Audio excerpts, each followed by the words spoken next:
Hello दोस्तों, स्वागत है आपका आपके अपने यूट्यूब चैनल स्टडी विद एजे में। इसमें आज की वीडियो में देखते हैं हम आपकी 8th ग्रेड अभ्यास पुस्तिका जो आपकी सामाजिक विज्ञान विषय की है। कक्षा 6वीं के बच्चों के लिए आई हुई नई वर्कबुक है। इसमें किस प्रकार से प्रश्न दिए गए हैं, सारी चीज़ें आज इसमें हम देखेंगे।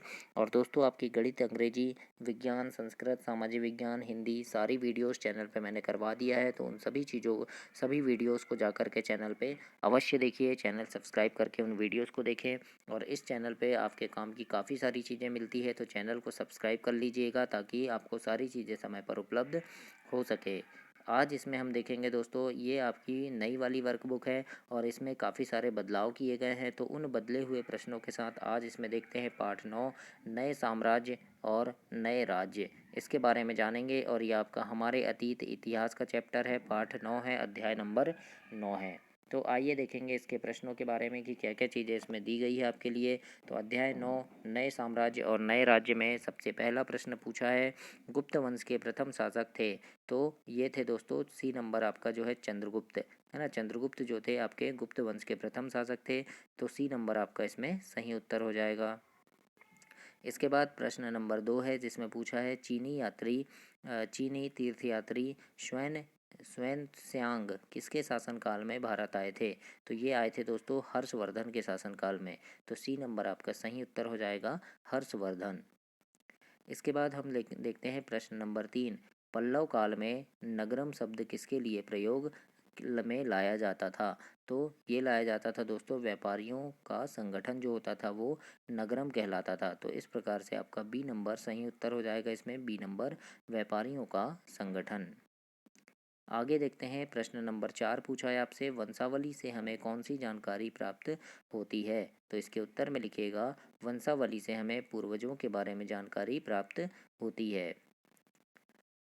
आगे देखते हैं प्रश्न नंबर 5 है, हर्षचरित के लेखक कौन थे, इनमें किस शासक के बारे में जानकारी मिलती है। तो इसके उत्तर में लिखना, हर्षचरित के लेखक बाणभट्ट थे। इनमें गुप्त वंश के शासक हर्षवर्धन की जीवनी के बारे में जानकारी मिलती है। इस प्रकार से आपको प्रश्न नंबर 5 के उत्तर में लिखना है।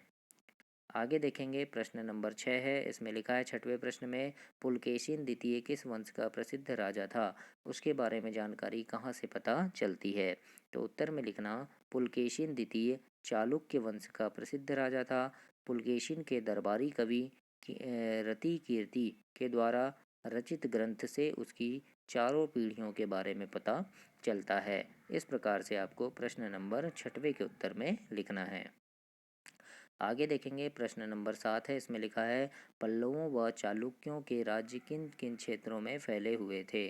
तो इसके उत्तर में आप लिखिएगा, पल्लवों के राज्य कांचीपुरम से लेकर कावेरी नदी के डेल्टा तक तथा चालुक्यों का राज्य कृष्णा और तुंगभद्रा नदियों के बीच स्थित था। इस प्रकार से आपको 7वें नंबर के उत्तर में लिखना है।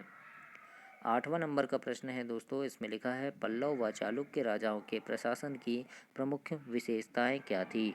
तो पहले में लिखना, प्रशासन की प्राथमिक इकाई गांव था। दूसरा लिख दीजिएगा, प्रशासनिक पद आनुवांशिक थे, जैसे कि महादंड नायक। आनुवांशिक मतलब होता है कि अभी पिता कर रहे हैं फिर उनका बेटा करेगा, है ना। तो ये होता है आनुवांशिक। तीसरे में है कि एक व्यक्ति एक से अधिक पद ग्रहण कर सकता था। और चौथा है, नगर श्रेष्ठी, सार्थवाह, प्रथम कुलिक जैसे पद इसमें होते थे। इस प्रकार से आपको लिखना है प्रश्न नंबर 8 का उत्तर। 9वां नंबर का प्रश्न पूछा है इसमें कि इस काल की सैनिक व्यवस्था के बारे में विवरण लिखिए। तो इसमें लिखना, सुसंगठित सेना थी जिसमें हाथी, घोड़े, रथ, घुड़सवार और पैदल सिपाही होते थे। इनका नेतृत्व सेना नायक करते थे, जिन्हें सामंत कहा जाता था। इस प्रकार से आपको प्रश्न नंबर 9वें के उत्तर में लिखना है। आगे देखेंगे 10वें नंबर का प्रश्न है। इसमें लिखा है दोस्तों, पल्लव काल में सभा से क्या आशय था, ये अपना कार्य किस प्रकार करते थे। तो इसके उत्तर में लिखना, ब्राह्मण भूस्वामियों के संगठन को सभा कहा जाता था।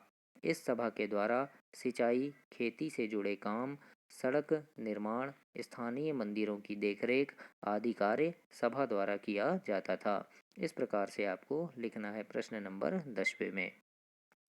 11वां नंबर का प्रश्न है, पल्लव व चालुक्यों के राज्यों को किस वंश के राजाओं के द्वारा समाप्त किया गया? तो इसका उत्तर हो जाएगा पल्लव व चालुक्यों को अंततः चोल वंश के राजाओं ने समाप्त कर दिया। इस प्रकार से आपको प्रश्न नंबर 12 के उत्तर में लिखना है। अब 11 के, अब हम देखेंगे प्रश्न 12। इसमें लिखा है, प्राचीन काल में राजा क्या क्या साजो सामान लेकर यात्रा करते थे? तो इसका उत्तर होगा, प्राचीन काल में राजा हथियारों, बर्तनों, खाने पीने का सामान आदि चीज़ें ऊंट घोड़ों पर लाद कर चलते थे। इस प्रकार से 12 नंबर के प्रश्न का उत्तर लिखना है। इसके बाद प्रश्न नंबर 13 है कि इस काल में जनसाधारण से संबंधित जानकारी किन साधनों से प्राप्त होती है? तो उत्तर में लिखना, इस काल में जनसाधारण से संबंधित जानकारी नाटकों, नुक्कड़ या अन्य स्रोतों से मिलती है। उदाहरण के लिए कालिदास के नाटक अभिज्ञान शकुंतलम। तो इस प्रकार से आपको प्रश्न नंबर 13 के उत्तर में लिखना है। इसके बाद आगे हम पार्ट नंबर 10 देखेंगे। ये आपका समाप्त हुआ पार्ट 9। अगली वीडियो में 10 पार्ट देखेंगे। तब तक के लिए आप चैनल को सब्सक्राइब कीजिए, वीडियो को लाइक कीजिए और अपने दोस्तों तक भी इसे शेयर कीजिए। धन्यवाद दोस्तों।